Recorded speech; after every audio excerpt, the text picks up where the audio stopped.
En años recientes, el modelo de justicia en México cambió de manera significativa. En 2008 se aprobó una reforma constitucional al sistema penal acusatorio y en el 2016 el nuevo sistema se terminó de implementar a nivel nacional. Pero a la fecha aún existe desconocimiento de su funcionamiento por parte de la población y una falta de capacitación al interior de las corporaciones involucradas en materia de procuración de justicia. En Claro y a Fondo trataremos de explicar en qué consiste, cómo funciona, qué está pasando y qué es lo que sigue. Acompáñenos.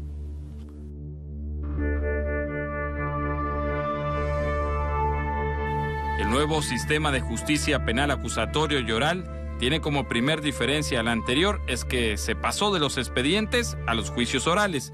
Este es un cambio en relación a cómo los jueces toman las decisiones a lo largo del proceso. En el sistema anterior, el proceso era en base a los expedientes, se recopilaban las pruebas, los testigos y el juez decidía en base a este expediente y su lectura si el sujeto era culpable o inocente. Esto podría prestarse más a la corrupción y a la confusión en toma de decisiones. En cambio, en el nuevo sistema tenemos una metodología en base a audiencias. Esto quiere decir que el juez no decide sobre un expediente, sino que decide sobre lo que le exponen las partes en la audiencia. El juez tiene que escuchar directamente a las dos partes contrarias, al Ministerio Público y a la defensa, y entonces luego toma una decisión.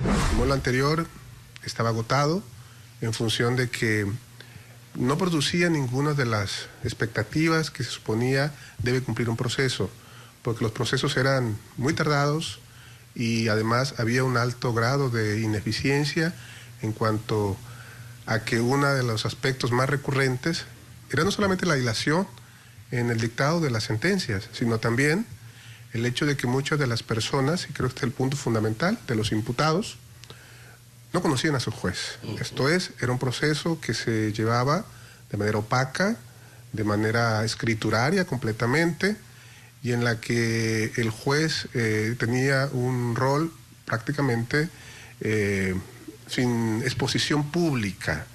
Y lo que este modelo trata de cambiar justamente es eso. Este modelo, habrá que decirlo, es un modelo que está en consolidación. ¿Por qué? Porque no se trata solamente de un mero cambio de normas por otras normas. Si así fuera, pues eso sería algo bastante fácil de hacer, sino que se trata de ir generando toda una cultura. Y cuando digo cultura, digo hacia adentro de las instituciones, primeramente, y luego hacia afuera de las instituciones. Las audiencias ahora son públicas, a las que cualquier persona puede entrar y son audiencias en donde siempre tiene que estar un juez presente. El proceso penal tiene distintas etapas. La investigación, donde las partes arman su caso. Una etapa intermedia, en donde las partes se preparan y ofrecen pruebas para ir a juicio. Y la etapa final, que es lo que conocemos como el juicio oral. Pero también existen mecanismos alternativos de solución de controversias. Estas consisten en un acuerdo reparatorio. Se brinda la oportunidad a las partes involucradas de llegar a un acuerdo con la mediación de la autoridad. De 2014 para acá se han dictado 944 sentencias y de ellas solamente 116 lo han sido en juicio oral. Las otras han sido en procedimiento penal abreviado. No digo que esto sea ilegal, por supuesto que no. Está en el marco del código. Aquí el punto fundamental es si es una política criminal adecuada el renunciar a la posibilidad de que los casos sean llevados a juicio para que se produzca eso que yo he llamado la pedagogía de la ejemplaridad. ¿Qué ventaja tiene esta para Fiscalía? Pues el hecho de que no correrá ningún riesgo respecto de una eventual sentencia de de absolución en una audiencia de juicio.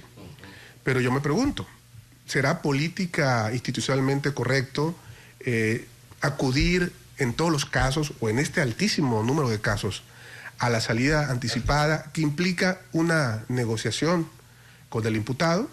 Yo creo que, y esto es una opinión personal, que se tendría que fortalecer la investigación, porque esto refleja investigaciones débiles. Fortalecer la investigación para que en juicio oral se produzca la pedagogía de la ejemplaridad. Exacto. Sin eso, el sistema en realidad no está cumpliendo con esa función preventiva que tiene que irradiar hacia afuera, a partir de que la gente constate una cosa básica, que una vez que una persona es enjuiciada y señalada como responsable y demostrado que así lo es, pues hay una consecuencia jurídica derivada de ese hecho. Por lo tanto, se inhibirían esas conductas ante la evidencia pública de que los hechos se castigan. Pero ¿cuál es el cambio radical? Porque hay señalamientos que aseguran que los presuntos delincuentes siguen en las calles. Y es que ahora la prisión preventiva es excepcional. La nueva regla es que si yo te estoy acusando de un delito, como tú eres inocente porque aún no se ha comprobado que eres culpable, vas a enfrentar el proceso en completa libertad. Esto no quiere decir que ha desaparecido la prisión preventiva. Cuando se prueba que el imputado o el acusado es un peligro para la sociedad o que existe riesgo de evasión de la justicia, entonces sí se puede solicitar la prisión preventiva. Pero esta, repito, es excepcional y el Ministerio Público tiene que comprobar que existe ese riesgo. Nuestra función ahorita es en los delitos infraganti principalmente. Cuando logramos detener, ya sea por parte de nuestros elementos o con auxilio, esto es muy importante, con auxilio de la misma población, nos ha tocado que la misma población los persiga, sobre todo a los delincuentes de delitos de robo, los persigue, hablan a la patrulla, como sigue la persecución, ya apoyados con elementos y se les detiene, entonces se puede lograr y cuadrar ahí la flagrancia delictiva, y ahí la función de la policía es que entra el policía como primer respondiente, para que la gente sepa, el primer respondiente es el que va a dar la noticia al Ministerio Público de que se cometió un delito, le dicen noticia criminal. Le va a dar la noticia y va a aportar los datos de prueba que encuentre en el lugar de los hechos. Pues sí, nos ha tocado en varias ocasiones agarrar a una misma persona en hechos delictivos, a la misma persona hasta 3 veces. Entonces, en ese sentido, nosotros no nos explicamos porque encuadramos bien lo que es el IPH, lo que viene siendo los tecnicismos que tenemos que utilizar para que no se nos caiga la detención. Desafortunadamente, pues esas son algunas situaciones ajenas a nosotros. Ya 3 o 4 detenciones, ya gira la orden de aprehensión, el juez de control, pero pues siempre pues para nosotros sí es algo malo, porque pues a esa misma persona lo venimos agarrando pues varias veces haciendo las mismas prácticas. Primeramente, cuando hay un detenido y se presenta ante la autoridad, ante el fiscal, que se consigne ante él para que se integre la carpeta de investigación, bueno, si bien es cierto, nuestro actual código en materia penal señala precisamente que unas medidas cautelares. No todos los delitos alcanzan o se les puede dar la medida cautelar consistente en la prisión preventiva, que es la que solamente en ciertos y cuáles delitos, los más graves, son en los que pues el presunto culpable permanece detenido mientras sigue su procedimiento.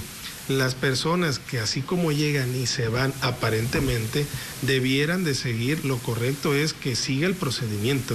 Nosotros aquí hemos pugnado mucho por la utilización del brazalete localizador, que en países semejantes, en donde tienen semejante sistema de justicia penal, los implementan.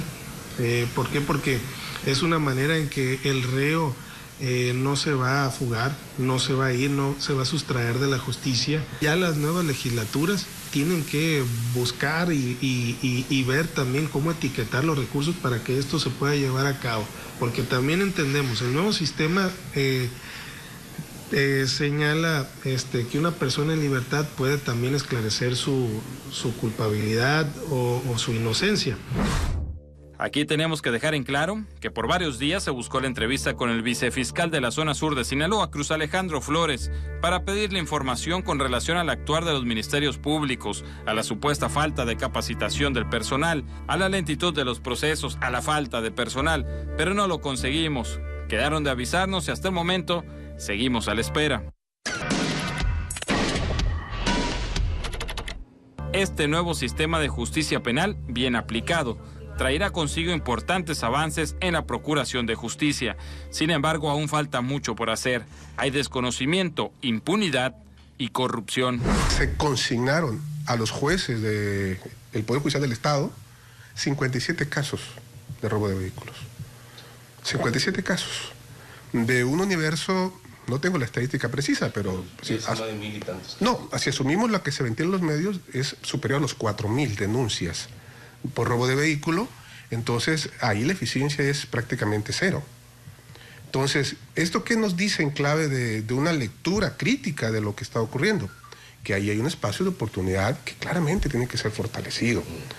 La capacitación de los jueces, por supuesto, que también tiene que ser una constante.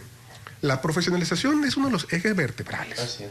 De tal suerte de que todos los actores tienen que tener una capacitación gradual y ascendente dependiendo de la etapa en la que estamos. También, por supuesto, se requiere mayor capacitación de los ministerios públicos, porque si observamos la estadística, advertiremos dos cosas. Advertiremos que si bien hay un paulatino incremento de causas judicializadas, en muchos de los casos se refieren básicamente a delitos que, habrá que decirlo, no requieren mucha tarea de investigación. Violencia familiar es el delito por el que más se judicializan casos al Poder Judicial, seguido de lesiones, seguido de, lo tengo acá, de robo y de daños, además de narcomenudeo. Esto implica que se tienen que robustecer las capacidades de los ministerios públicos para efectos de tener mayor capacidad de investigación en otros hechos. El hartazgo de la población al ver que los mismos delincuentes que fueron señalados con anterioridad siguen en las calles, los ha orillado a tomar medidas precautorias y a veces desesperadas. Se organizan con alertas vecinales, se coordinan por medio de grupos de redes sociales para mantenerse en contacto ante cualquier situación que podría generarse. En este fraccionamiento ya se han multiplicado mucho los robos, sobre todo en los últimos meses. Ya es una completa inseguridad aquí. El miedo a salir en las mañanas, la gente que trabaja, porque se llega con la novedad de que les robaron sus casas. Eso ya es una situación que no se había presentado en este fraccionamiento y la verdad sí estamos preocupados, estamos viendo qué hacemos para solucionar este problema, ¿no? Los vecinos, mucho asalto, mucho robo a casas, lo que no habíamos visto en muchos años. Entonces sí estamos preocupados. Pues saliendo de mi trabajo, dando vuelta aquí en la esquina, una motocicleta me intersectó y me pusieron una navaja en el estómago. Les tuve que entregar mi celular. Ah, sí, ahorita oigo una moto y me quedo parada, o espero que venga un carro o gente para estar checando, pues porque ya no, siento la moto y siento miedo. Esta alerta vecinal es para cuidar a los vecinos de que no anden robando o anden pasando personas extrañas a las casas, y es para protegernos. Estamos usando una aplicación de WhatsApp que es un grupo y ahí cualquier cosa que pasa, todos los vecinos nos damos cuenta de lo que está pasando a nuestro alrededor, porque hay mucha inseguridad y mucho ratero, la verdad. Pero hubo que agarraron a un asaltante, pero los vecinos pues ya querían hacer justicia por su propia mano porque la policía no hacía nada. Entonces se dejaron venir mucha patrulla, nos juntamos la mayoría de los muchos vecinos, pues pidiendo ayuda de que nos protegieran, porque era mucha la inseguridad ya de que ya no podíamos estar ni adentro de nuestra casa. Andan libres los asaltantes, no tenemos ninguna, hay veces hasta cuando se corre el riesgo de que haya represalias en contra de las mismas personas que lo acusan, ¿verdad? Entonces, ¿qué seguridad tenemos? Ninguna. Y acordamos que se hiciera un grupo de WhatsApp para estar en contacto, están integrados los comandantes para algo, ver a alguna persona, algo inseguro, alguien que está sospechoso, luego nos comunicamos, mandamos mensaje y ya inmediatamente ya vienen los comandantes, los policías, hasta eso que ya se mueven y eso nos ha ayudado, pues. En primera instancia son los policías como primeros respondientes quienes son los encargados de acudir a dar la noticia criminal. Son los primeros en llegar y en actuar, en pocas palabras. Los detienen, la gente denuncia, pero los delincuentes siguen libres, se burlan de nosotros, asegura un elemento policial que está harto de esta situación. Nosotros le respondemos, No me voy a poner la camisa yo de prestarme para eso porque pues mi chamba y tengo que sacarla adelante. Pero pues tengo todos los expedientes acá de por infracción y ahí por la interpusión, las denuncias. El pueblo está jalando porque hay veces que yo me jalo. Si usted no interpone, no sirve nada. Y ahorita están los papás interponiendo la denuncia, pero pues si es esta, ¿cuánto va a durar? Si aquel ya tiene tiempo, porque no es una casa que ha vaciado, que ha asaltado, que acá, y no le giran la orden de aprehensión, pues ¿dónde vamos a dar? Que uno da un jalón de greño, una golpecilla y en jaja, ¿por qué? Por molestia, ahorita salimos. Se burlan de uno, pues. Sí. Ya los vemos y ya, no hay pena, hasta ellos se vamos, no hay pena, al rato la hago. Y ese es el coraje, la impotencia de uno que no... Sí, resulta de que llegamos a un domicilio por un reporte vecinal y efectivamente una persona estaba en el interior del domicilio y los mismos vecinos llamaron a los propietarios. Cabe redundar que esta persona ya se encontraba por el patio, de hecho ya teníamos rodeado por el área del patio, entonces lo que tenemos que esperar y nos marca el protocolo es de que la persona o los dueños o propietarios nos permitan o nos autoricen la entrada a su propiedad, pero tiene que ser por la entrada principal, porque así me lo marca. Entonces, estuvimos esperando por un espacio como de unos 10 minutos para que llegaran los propietarios y así pues ya les dijeron que había una persona y así ingresamos. Y aquí ingresamos, pues ya a la persona pues la aseguramos, ya había sacado todo el cableado, ya todas las cosas las tenía en una esquina, en el patio. Entonces, ahí la situación es de que mucha gente dice que pues ya le llama robo. Desafortunadamente, el patio es una extensión de tu propiedad y como no traspasó la barda, el robo no se dio. Esa es otra cosa. Simple y sencillamente ahí nos marcó que era daños a la propiedad, porque el robo no se dio. Tiene que, el objeto o el accesorio tiene que abandonar totalmente la propiedad. Y así nos marca que el patio es una extensión de tu propiedad y mientras no traspase la barda, pues no se da el robo. Sí, así es. Y esa persona como a la misma persona como a los 10 días lo volvimos a sorprender en el mismo asentamiento, pero como por diferencia de 5 o 6 cuadras. Entonces ahí sí ya lo encuadramos, lo llevamos a la agencia de patrimoniales.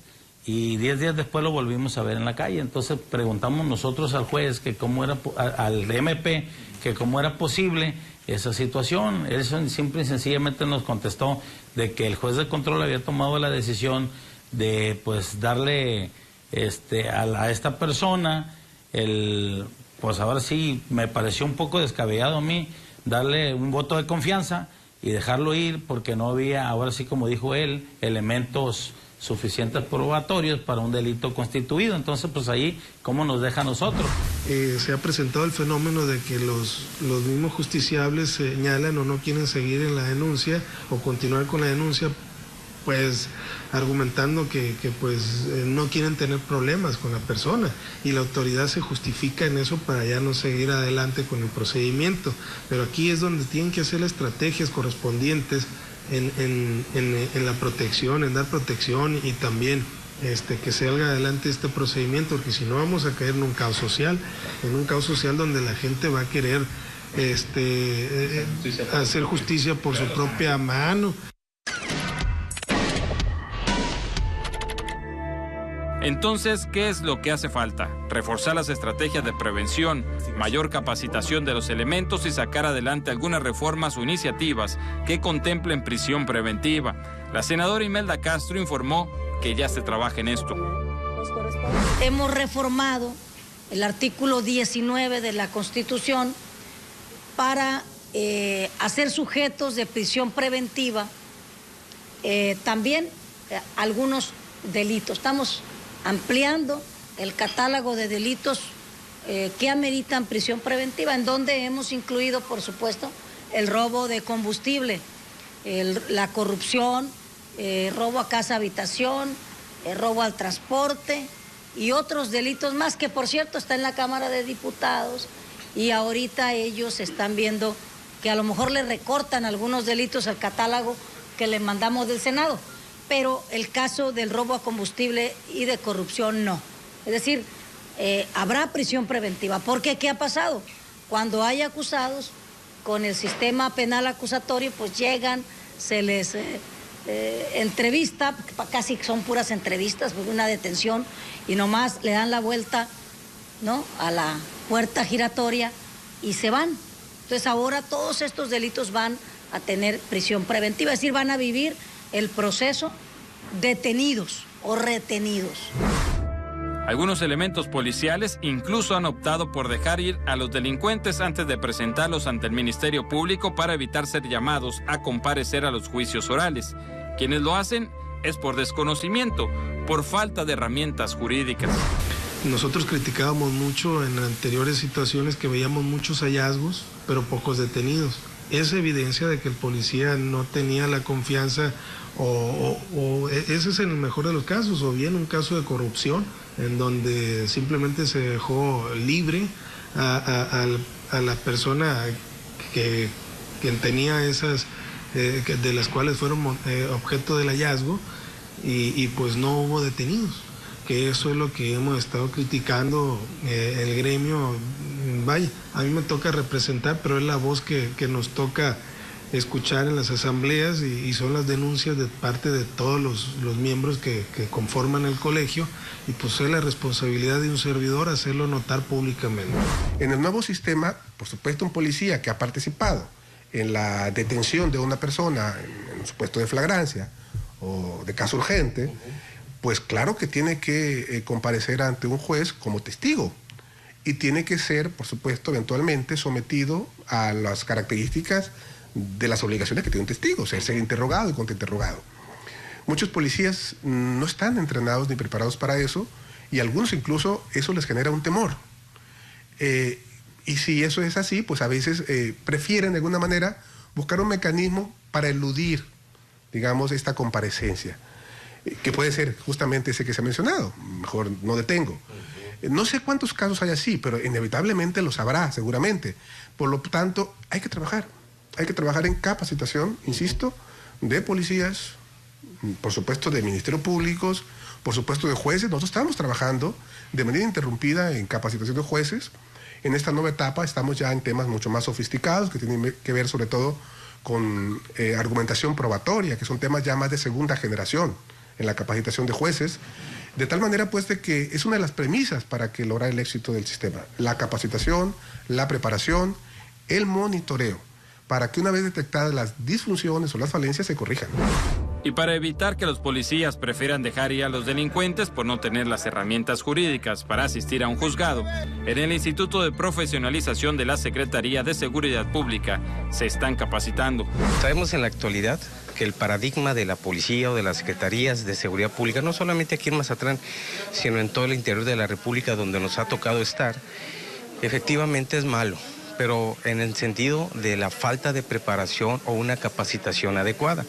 Por ello el secretario nos ha instruido a realizar un examen diagnóstico, comenzando con el personal del área jurídica, para detectar las necesidades de capacitación en lo que es el sistema de justicia penal, saber, por ejemplo, el seguimiento que tienen que dar a los elementos policiales cuando deban de hacer una puesta a disposición, que en la mayoría de los casos, cuando hacían la detención de los elementos, pues solamente acudían ellos a la fiscalía para hacer la puesta a disposición, y ante la carencia del conocimiento jurídico, pues sabíamos que los informes policiales homologados venían con algunas carencias, ¿no?, en cuestión de los actos de investigación. Se necesitan reformas para homologar el Código Penal de Sinaloa con el nacional. Como ejemplo, este es uno de los 3 peores del país. Se han enfocado en endurecer penas y esto no está ayudando a inhibir el delito, afirma el juez y académico Luis Nicarón Barajas. El Código Penal no se actualizó de acuerdo al Código Instrumental, entonces ha ocasionado ciertas situaciones que se tienen que ir corrigiendo, y se han estado corrigiendo con reformas, pero en mi opinión personal se ocuparían reformas legales, sobre todo el Código Penal, para que lo armonizara con el Código Nacional. Entonces hay muchas figuras que no están empatadas, que no están permitiendo que fluya como debería de ser. Uno de los 3 peores códigos penales que hay en el país es el de Sinaloa. que no corresponde a la realidad que estamos viviendo, y eso complica el sistema de justicia. Pero sin duda alguna, lo más importante es acudir a interponer la denuncia. Si no hay denuncia, no hay delito que perseguir.